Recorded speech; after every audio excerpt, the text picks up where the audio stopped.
Co-signing on someone's private student loan isn't a decision to make lightly. While parents represent three-quarters of co-signers, it's not usual to see others pitching in. According to a new report from a private loan marketplace, Credible.com, which assessed nearly 8,000 borrowers who requested a quote through the platform. Among loans with co-signers, 3% use siblings, 11% another relative, as I mentioned, 2% a friend. Having someone else lend their good credit can yield more affordable loans. Only 20% of undergrads applying for their own loan actually qualify at a personalized rate quote. Credible found, and they got, on an average, the loan site of 7.46%. Some offers were at fixed rates, others variable, but when undergrads applied with a cosigner, 51% qualified, and the average loan rate was 5.37%.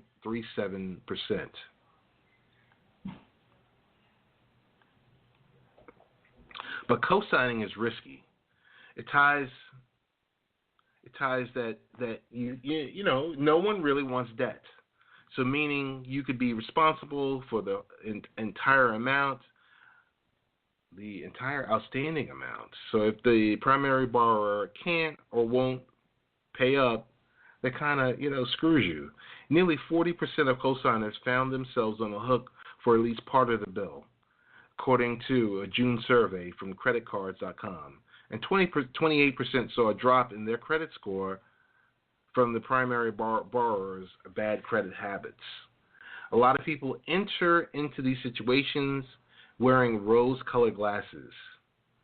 Bruce McCleary, a spokesperson for the National Foundation of Credit Counseling, told CNBC.com earlier this year, they're not seeing reality where it is and the potential for things to go wrong. More reason to be cautious. Experts say a need for private student loans can mean that you're overextended and the college selected isn't a fit for your finances. And that is the case with so many of our students out here. You hear the candidates nowadays. The candidates are talking about debt. They're talking about lack of jobs. They're talking about, free college. The question becomes, okay, that's for the public institutions, but what about for the private institutions? So all of this is in play. And you got to really ask yourself, if you were in a situation to co-sign for someone, would you do it? I mean, I would be highly, highly, highly, highly skeptic to do it. And for the reasons that I'm sitting here thinking how many times where I've run into a situation of a specific person that needs someone to co-sign, and you're wondering, is this a fly-by-night person? Is this someone that, you can consider a friend, or someone that you can consider, okay, this is someone that's even, trustworthy, that you can confirm they will pay that bill. They will do X, Y, Z, and you're sure of it. It puts a lot on the line, especially for folks that are, that might not be homeowners or that are looking to become homeowners. If your credit is extended and it's out there, I mean, I had a situation where, not where I co-signed for anyone else, but there's a time I was telling one of my buddies on the phone earlier today of having two mortgages out there, two different mortgages. This is when I was much younger. So your credit is extended to the hilt. We had a home in Florida.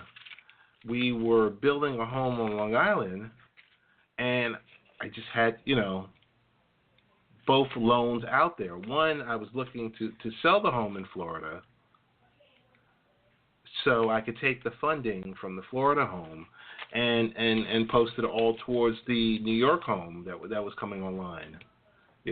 Let's just say in that situation, I needed someone to co-sign with me, and it was, let's say, if it was someone that was going to be more than, more than my wife, or more than a loved one.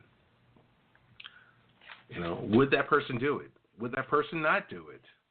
Those are the type of questions you got to ask yourself, and really whether or not it's risky. A lot of these situations are risky. People are running into them. Credit now can't be extended as much, or we noticed after the 2008 banking fiasco, where credit itself was tightened up. We also think about where I can remember back in, I'm going to say 2002, where 2001, 2002, and we're working on the new mortgage, and I went and spoke with someone. I won't talk about the firm because the firm is no longer around. But the person I spoke with mentioned that, sure, I can give you a loan based on, and this was at the start of the subprime loans, where you're sitting there and, believe it or not, I'm going to give you the loan amount of the house, and if you want a new car, I can include that too. And so I'm sitting back and I'm speaking with the gentleman, Barry Blake, and I said, why would I take a 30-year loan out on a car? I'm like, that makes no sense. That makes no sense at all. So you kind of, I don't know, you find yourself in a funny situation where most people, don't think. Most people are impulse, and they say, oh yeah, throw that in on the payment, and you're sitting there and you're paying 30 years for that car loan that you would pay 5 years that you're going to pay off 5 or 6 times over. So that's number one. Number two, I remember speaking with the gentleman. I think the place was called Lind America at the time. And he mentioned to me, we can do no income verification. And I'm sorry to go off into a tangent, but we can do no income verification. And I sat there saying, you're going to do no income verification. That makes no sense. That makes no sense at all. But at the time, that was the norm, where, hey, I'll take a higher rate, interest rate. You're not going to verify whether or not I could pay this or not. And most of those places at the time, they were going with not only no income verification, but going with a variable rate. So you're doing fine now with, your home with the mortgage being $2,500, but when that shift happens, next thing you know, your mortgage is $5,700 a month, and you're sitting there going crazy. So it's kind of crazy when you sit and you think about co-signing. You think about, the topic itself was just primarily talking about co-signing for private college, but if you take and you look at that topic across the board, it's scary. It's a scary situation. So with that, it looks like we must have had either a communication issue or, I know it was raining. It was like I received a tornado watch. I received a tornado watch on my cell phone. So I ran out of work today like a maniac. And I think it was around 4:30ish.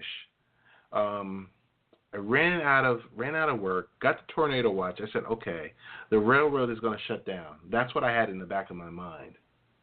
Ran down there, hopped on the train, just made the train just before it was about to pull off. That's when I noticed, took me a while, and then I noticed I was on the wrong train myself. heading out to Suffolk County, out to the place where they were slated to have the tornado watch. So I don't know. What else can we do really quick? Because we have a guest coming on at 30 minutes. And it's our diversity dad. We're going to sit and we're going to talk a little bit, chat a little bit about fatherhood, talk a little bit about life. I'm probably going to have to edit the you-know-what out of this podcast here because this is totally nuts. We're going to play a quick promo, and we'll be right back. I am loving my Verizon FiOS. In fact, I recently joked that if we move, we have to find a place with FiOS coverage. To my surprise, our family actually agreed. Not only is FiOS the fastest internet service, it also has never been down, with the exception of when Storm Sandy hit us. And indeed, only FiOS gives you the same speed uploading for your files, photos, etc., as it does downloading, as in HD movies. Cable cannot offer you this, only FiOS. So go ahead, Audible make a very smart choice with Verizon FiOS. Of your choice FiOS. and a free 30-day trial membership. Just go to audibletrial.com/latenightparents and choose from over 180,000 audio programs. Download a title free and start listening. It's that easy. Go to audibletrial.com/latenightparents. That's audibletrial.com/latenightparents and get started today. Why Audible? Audible content includes more than 180,000 audio programs from the leading audiobook publishers, broadcasters, entertainers, magazine and newspaper publishers, and business information providers. Are you looking for some sick sports apparel? DHTK designed some of the newest and coolest brands such as Represent, Game Over, and Don't Hate the King. DHTK's vision is to integrate culture, fashion, and attitude that best represents the players and caters to us, the fans. Click on DHTK.com and subscribe to their mailing list for an automatic 10% off your order. If you are a basketball fan, follow DHTK on social media. Visit DHTK.com for more details. DHTK.com. You don't have to be a king to dress like one. Try listening to the Happy Hour Network on Blog Talk Radio. The Happy Hour Network features live shows such as Late Night Parents with Ted Hicks, Baseball, Beer, and Barbecue with Ted, Todd Vandenberg, and Lee Vowell, The Seahawks Show with Kevin Daggett, and NBA Full Court Press with Danny Thompson. You can also catch podcasts like The FWAT Show, The Earnestly Speaking Podcast, Cinema Savants, and The Tennis Scene, found at blogtalkradio.com/Happy Hour Network. The Happy Hour Network, radio worth listening host of to. Late Night Parents. We call it L&P Live. On Saturdays at 4:30 p.m. Eastern, we speak with game changers in the world of sports, technology, education, and product reviews. Why, you ask? Because parents do matter. Saturday, 4:30 p.m., Late Night Parents. We're live and exclusively on 1240 a.m. WGBB. And we're back. Want to thank our our sponsor. Excuse me, lost my train of thought there. Late Night Parents presented by Verizon FiOS. Want to thank our good friends at Verizon FiOS for all that you guys do. As I mentioned at the top of the show, ways to get in contact with us. You can find me on Twitter at TheRealTedHicks or Late Night Parent. You can find us on Facebook.com/Late Night Parents. You can also go to the website, latenightparents.com, for all the latest blog posts and everything else that's on Late Night Parents. You know, we do try our best to talk a little technology, education, sports. Of course, everything is wrapped around the parenting topic. And yes, we do product reviews all the time on Late Night Parents. So, as I mentioned at the top of the show, I had just made it back in time on Long Island, took the wrong train. It was a utter zoo. But that's in the life of a dad. You know, that's what we do. We're always running around. We're always either trying to take your kid, your child to, whether it's basketball practice or cheerleading or soccer or baseball, or, if there's a specific party going around. So today was the Freudian slip, getting on the wrong train headed home. And thankfully, my wife, as usual, had my back all the way and came and picked me up from Suffolk County. So a nice little 46-minute drive for her. But we were able to make it 5 minutes before the show started. Really, really, really grateful and excited about that. And that's the best thing about being a partner, having a partner. Someone that does have your back with the kids, someone that does have your back mentally and physically, and emotionally also. So that is the story of Ted Hicks. And, the story itself changes every day, all the time, because it seems like there's some type of new adventure. I see we have someone in the queue, and I believe it's the second scheduled guest. Jama'l, how you doing? Ted, how are you? Pretty good. How were things, man? I got to tell you, I wrote down the correct pronunciation of your last name, and I don't want to butcher it. So I would prefer for you to give me the correct pronunciation of it. Absolutely. First name is Jama'l, and last name is Chukueke. Last name is Chukueke. It's actually Nigerian, and it stands for God's appointed one. Okay. That's excellent, Jama'l. What was the great thing about it is for all of us. Well, first and foremost, I want to thank you and welcome you to the podcast. Thanks for taking the time out. But every private message is a public message. You sent me a private message saying, Ted, I got to go pick up the little one, and I got to handle the little one. So if you hear little voices in the background, I hope that's okay. Of course that's okay. That's what we are. I appreciate we're dads. Yeah, absolutely. I appreciate that. How would we be any other way? So, tell me this: how many children do you have? What are their ages? The floor is yours, Jama'l. Tell us about yourself. So my wife and I have been married about 4.5 years now, and we have a daughter by the name of Simone, and she is 18 months. And Simone is our first child. Wow. And, she's just been a joy and a blessing to have in our life. And just a little bit of background about me. I am from Syracuse, New York, where I grew up at in Syracuse, New York, born in the Bronx, New York. Moved around a few, lived in Philadelphia, went to school in Central Pennsylvania, grad school. I was fortunate to go to grad school and went there in West Virginia. And got into the field of college athletics, transitioned over to recreation, and then, obviously I had the just blessing of having a beautiful child, which inspired Diversity Dad, just to speak to a little bit of the situation that I went through growing up. I was in a single-parent household.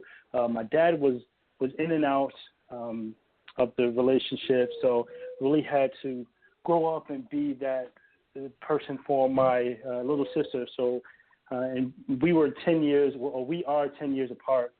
So I had to be mom, dad, brother. So it was challenging, but I really wanted to highlight people that kind of going through that situation now with being in a single parent household, and how did they get through that situation, whether it's family support, friend support, And that's kind of where I picked diversity, because everyone has a diverse situation, as it's the name Diversity Dad. Everyone's going through a diverse situation. No story is the same. And I really want to speak to Latinos and African Americans primarily, just because, unfortunately, a lot of us, our upbringings are in poor backgrounds as far as just financially, maybe not having certain opportunities towards resources. So it makes it a little challenging. But I want to highlight those dads and on my podcast, really have them speak of their journey through their life, and hopefully people are listening that may have been through that or are currently going through a tough situation. Again, whether it's an upbringing or currently whether it's a divorce, separation, and just trying to figure it out. So hence the name Diversity Dad. Jama'l, I want to thank you for sharing this story with us, because it's a real story. It's a real story, and we know there's been many. I can tell you the one I grew up with both parents, and I can only imagine if one parent was there, the amount of pressure that was on that remaining parent. So I know you've got to be thanking your blessings for your mom for the good job that she did. No, absolutely. And, I also want to just be aware of me highlighting, again, speaking to diversity, are maybe some of the youth out there that are having children at a young age. Again, it's a diverse, It's not the quote-unquote traditional American, upbringing. There's some challenges in that. So, again, it's reaching out to our African-American youth, Latino youth, youth of color, but also, youth that may be going through that situation, but primarily speaking to our African-American, Latino folks out there. No, I think that's definitely positive, and that's a type of conversation that needs to happen. I mean, since every other conversation is happening now, nowadays, and if we can sit here and we can talk about who's better, if Drake or Kanye are better, or if Eminem is going to go at this one, then we need to take the time out to have an adult conversation about topics that you were just talking about. I love the fact I've listened to the podcast with Superman. Yes, Superman, the author, the authors of Superman. Correct, Bellagio. Yes. Was that the one that you were referring to?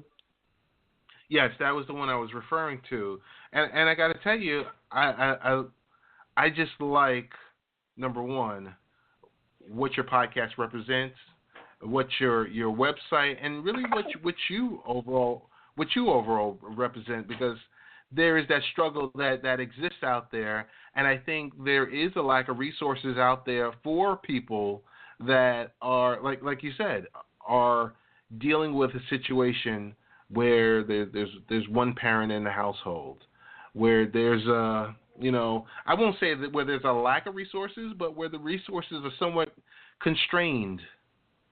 Absolutely.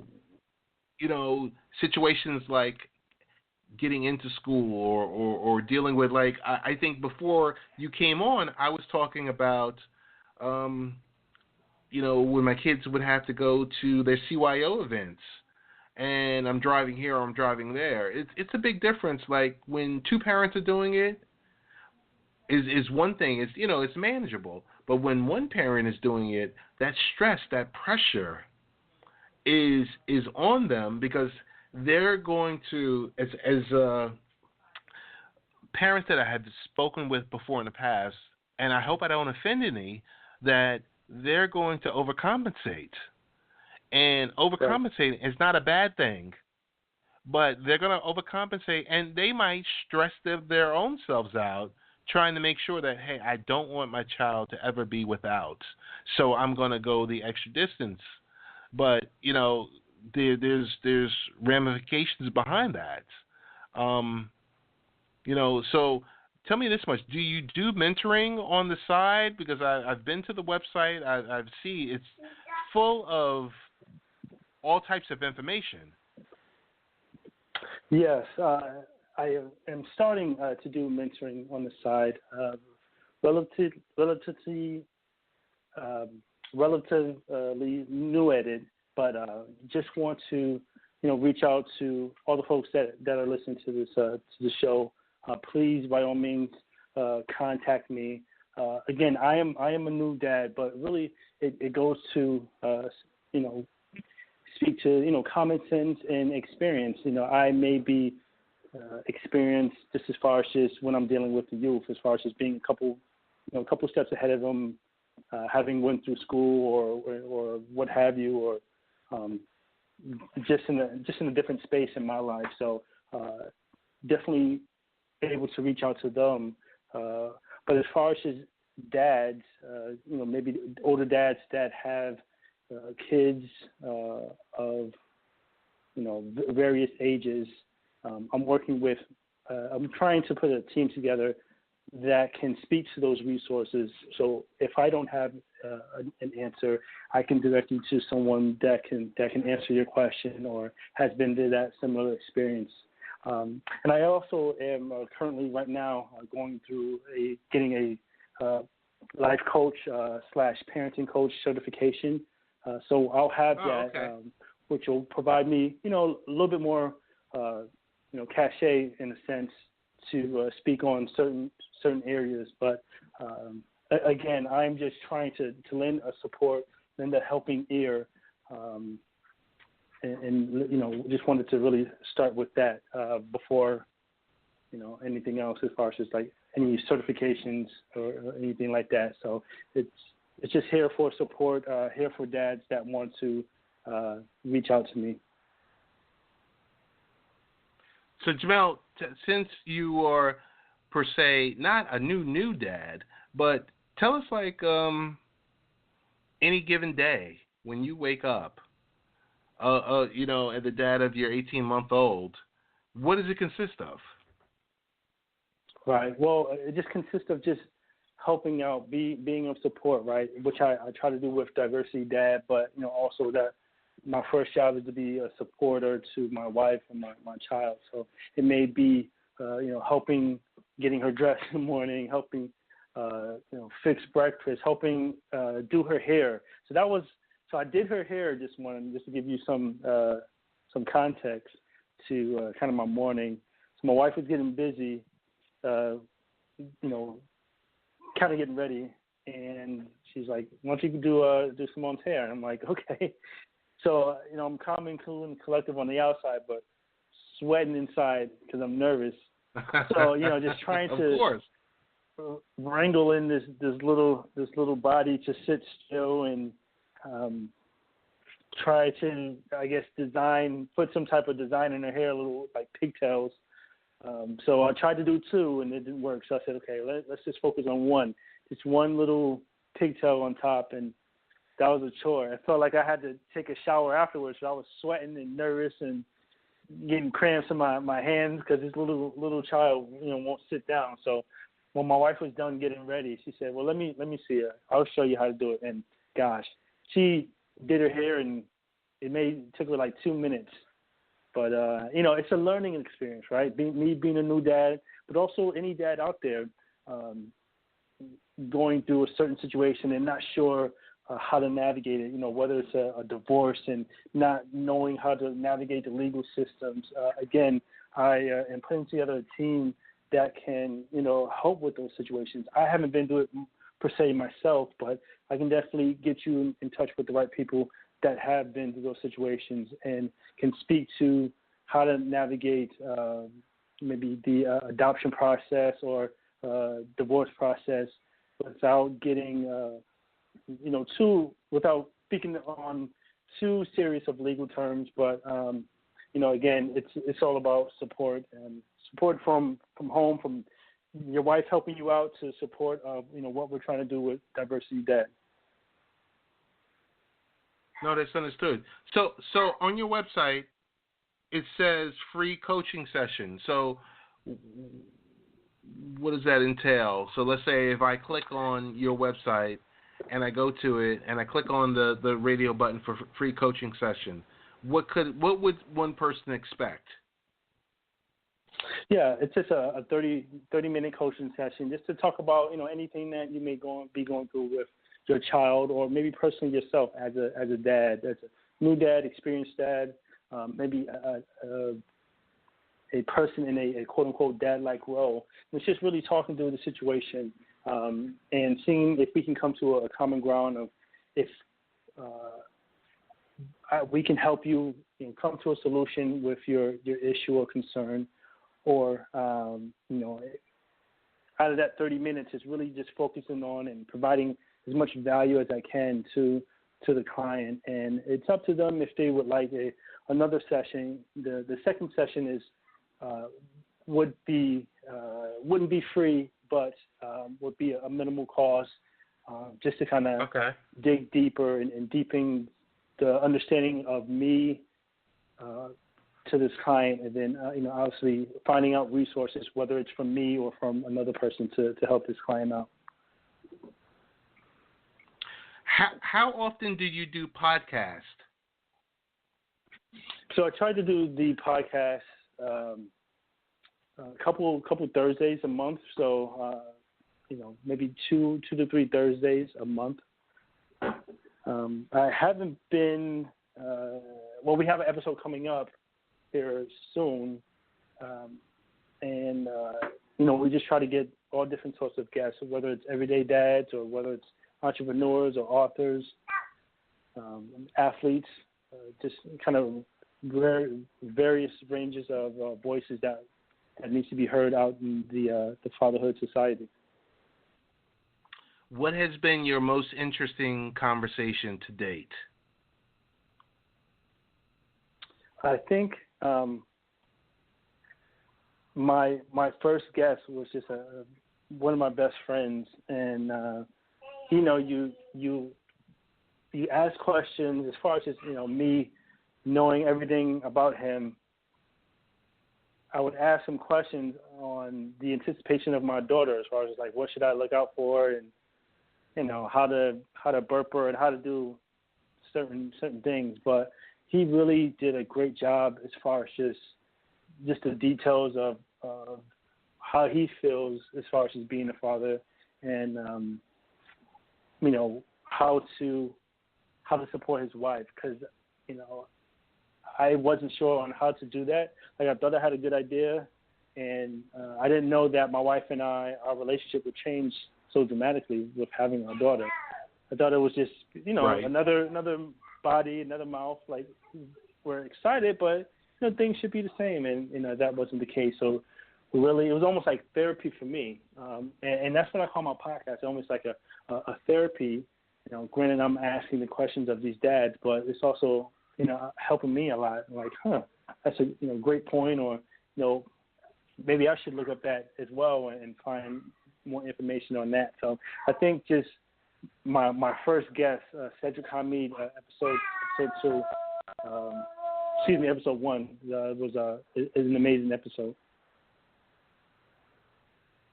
Jama'l, the one thing I noticed is so I've been doing this specific Late Night Parent podcast is coming up on 2 years. Met a whole lot of people. I mean, I can tell you, it's been, you say your podcast is therapeutic. Definitely, I would say yes, enriching, therapeutic, all the above, because of the different people that you meet from, all over the world.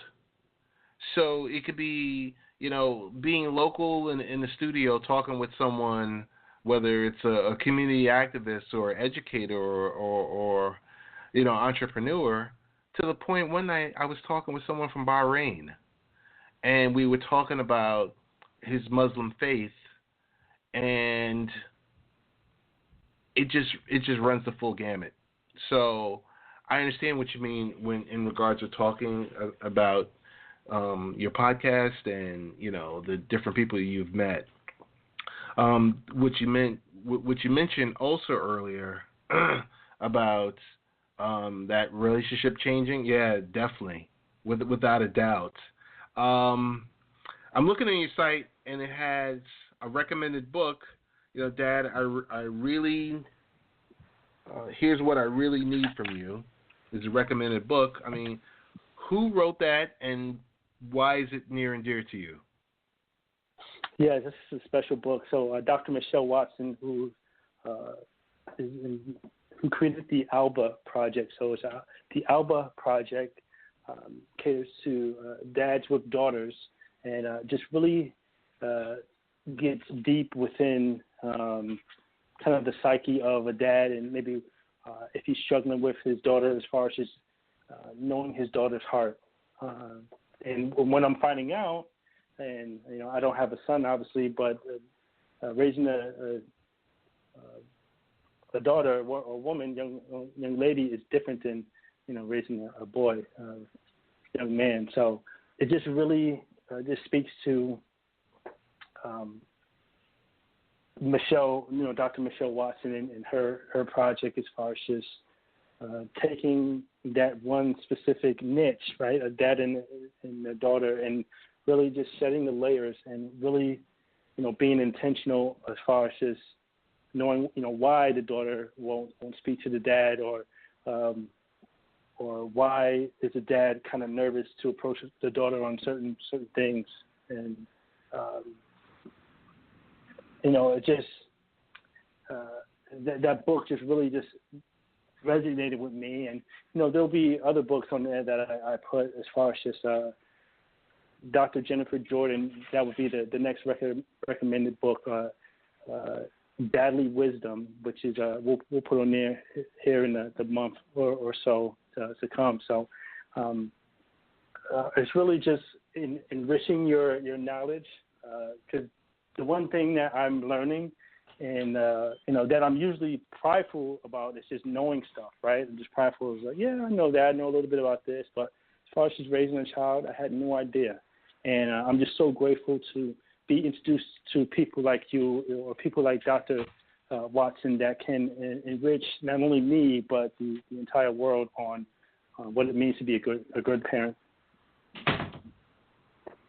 Oh no, I definitely hear you. It's like I said, it's something. It's so funny because Dr. Rox and I we attended an event last week, and it was an iHome event, and then we had dinner after, and we were talking about ways to enhance this podcast, and I got to tell you truthfully, I take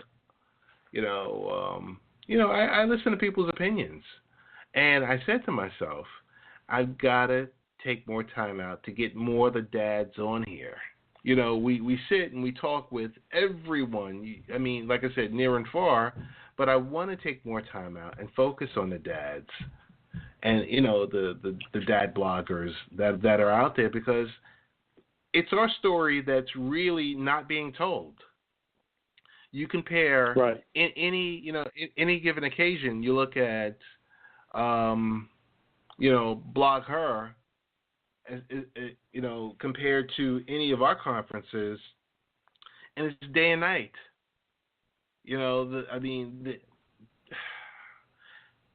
I think the dad bloggers need to take more time out, or we need more of the focus on us, because it's sad to say, Jama'l, a lot of times when you hear stories about us, and I when I mean us, I mean men, it's the fathers that aren't doing what they need to do.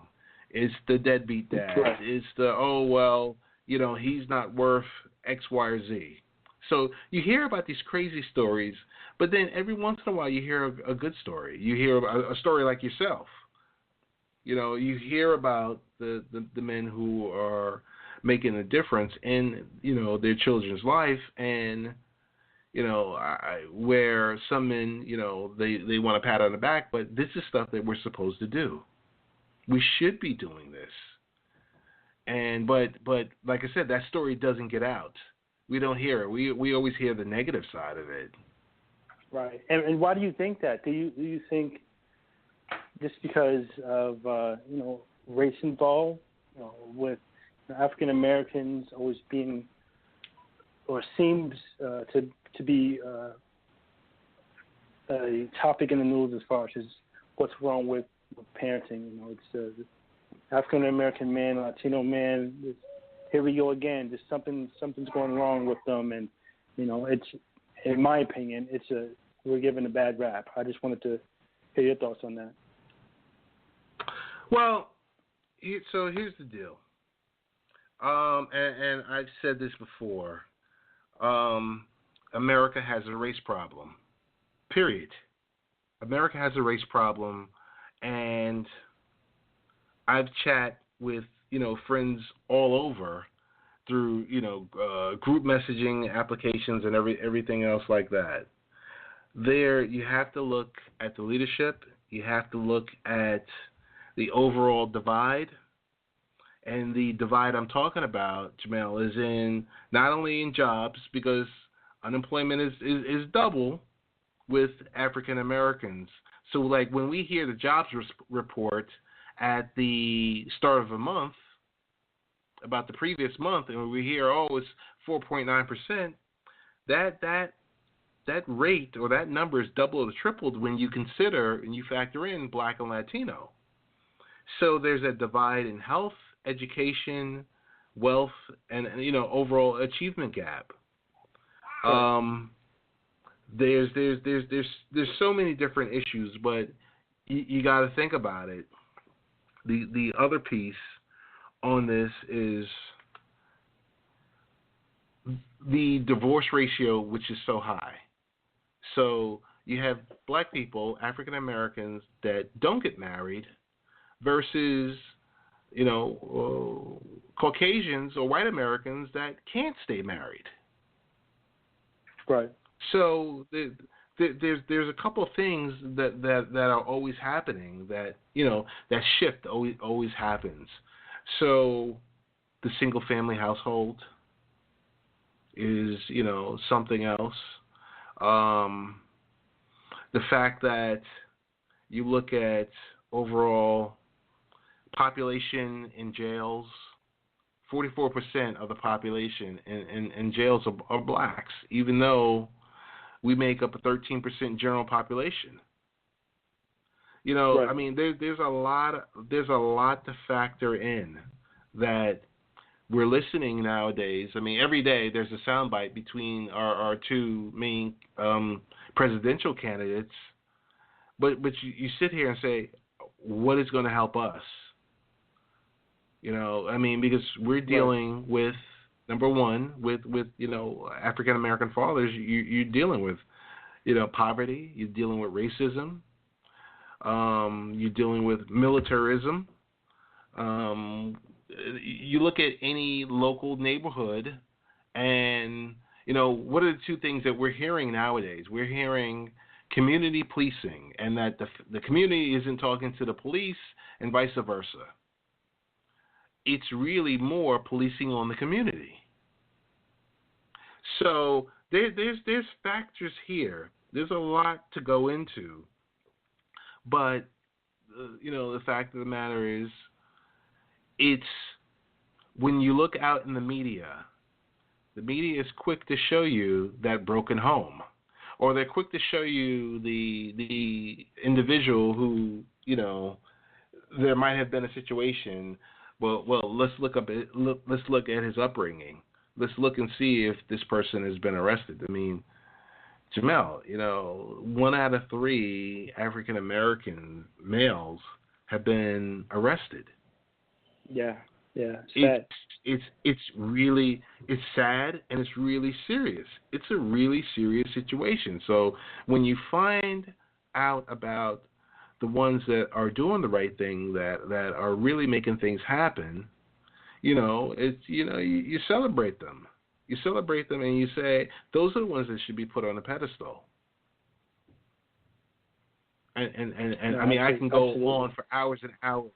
I can go on for hours and hours about this topic, but those are just some of my immediate thoughts on it. I just think, and it's kind of become like an elevator speech when we start to talk about race and we start to have these discussions about the household and talk about being an African American. I like the fact that your blog is offering more than a lot of other blogs that are out there, and the fact that you're into the parental and life coaching, because that's something that's a skill set that people will need.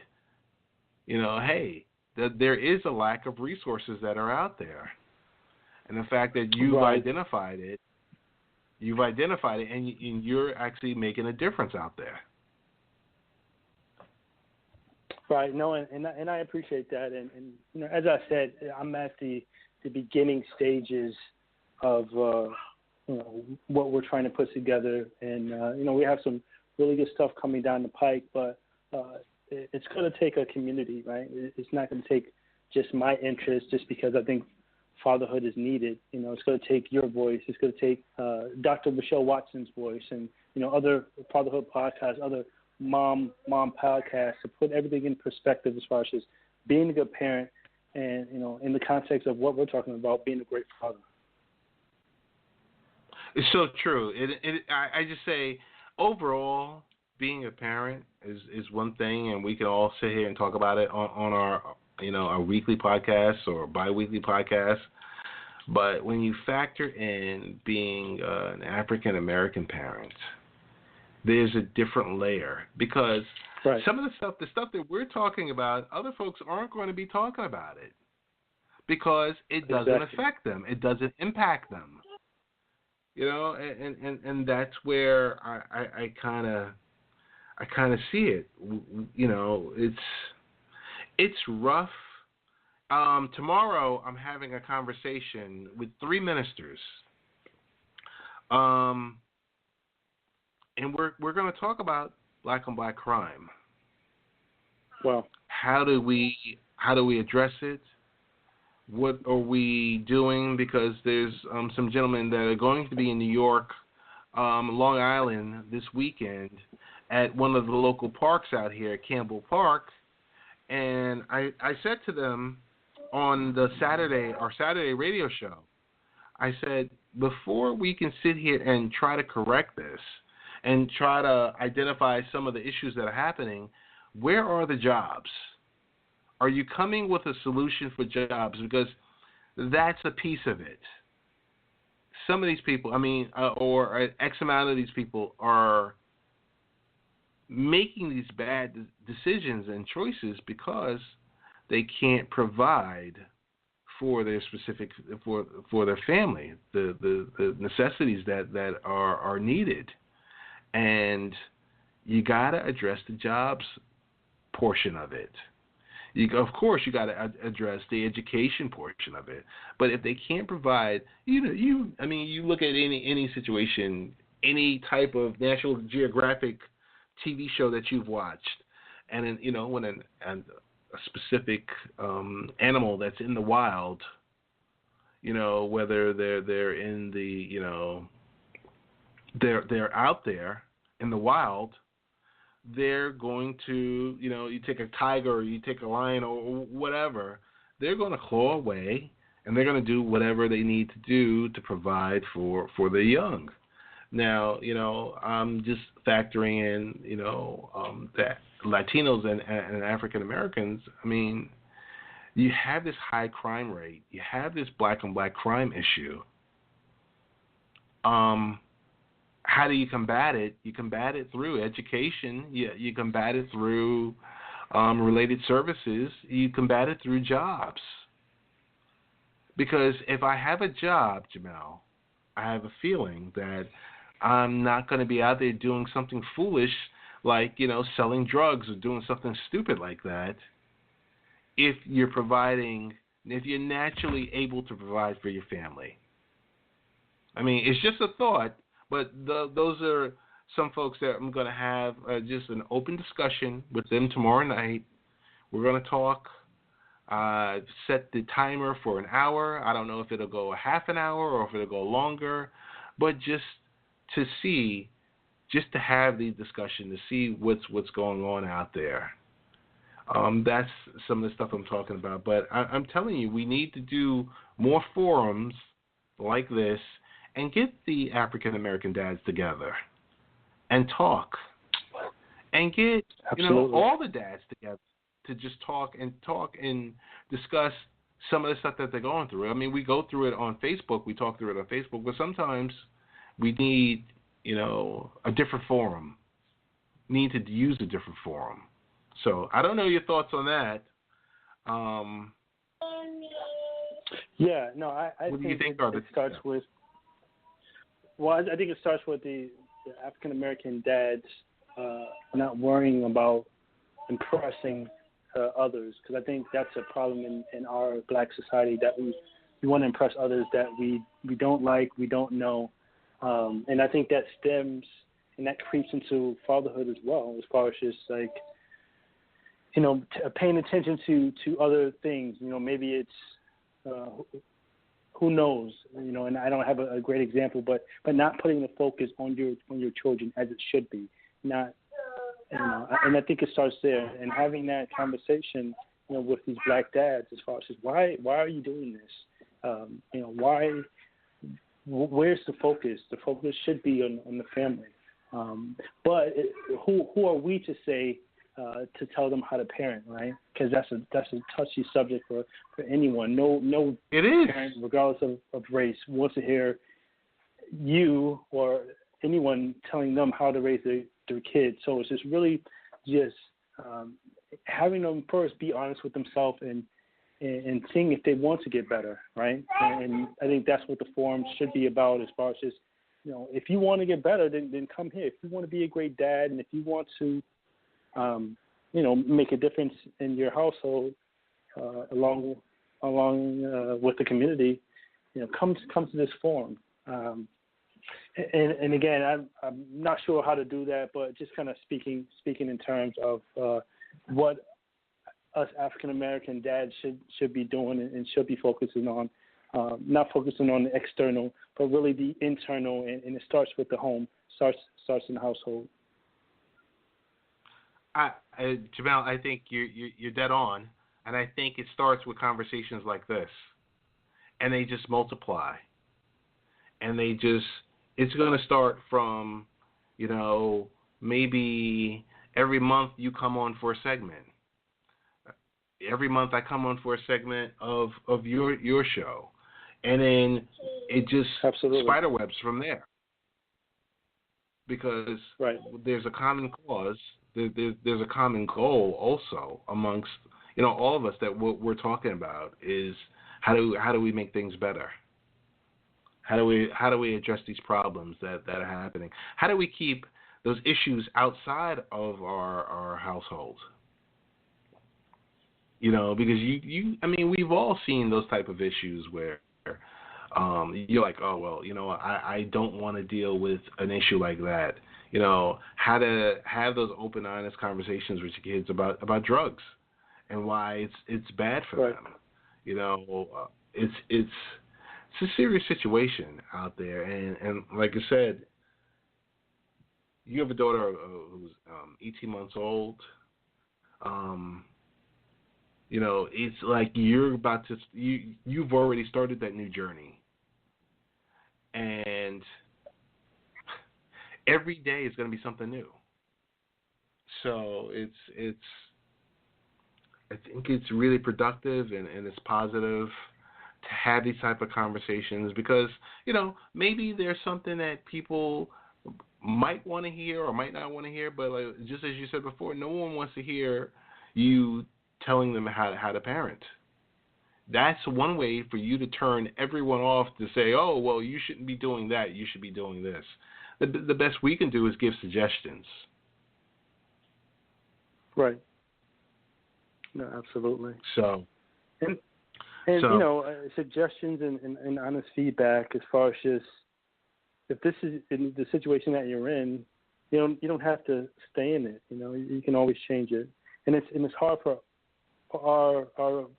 our black people to see that sometimes, as far as just you see what's going on now? How is it affecting you now? Same with, I want this lifestyle now. I want to drive this car. I want it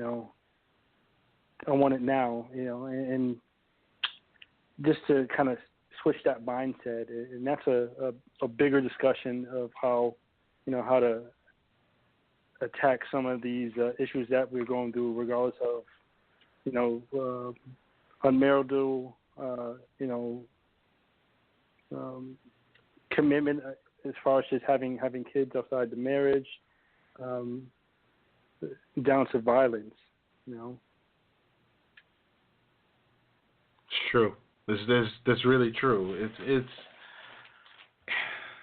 It's something where you can talk about. You can go an hour a week and just talk about that specific topic, or you can choose a topic and dissect it for an hour, regardless of the topic itself. You can sit there and say, okay, so here's my past experiences with this. And just as you mentioned before, today's society, they don't want to wait for anything. Today's society, it's that society, hey, I want it right now. I want it right now. I'm not waiting. And that's the answer. And it's, sadly, nowadays it's the norm. That's accepted. That's accepted where, hey, I'm not going to. I remember, years ago, you would have to put in work for something. You would have to put in work, and then there's a specific goal. Nowadays, it's, there's no long-term goals. It's just short-term goals. And it's just like, hey, I want this car right now. I want this new TV. I want this pair of Air Jordans. I want,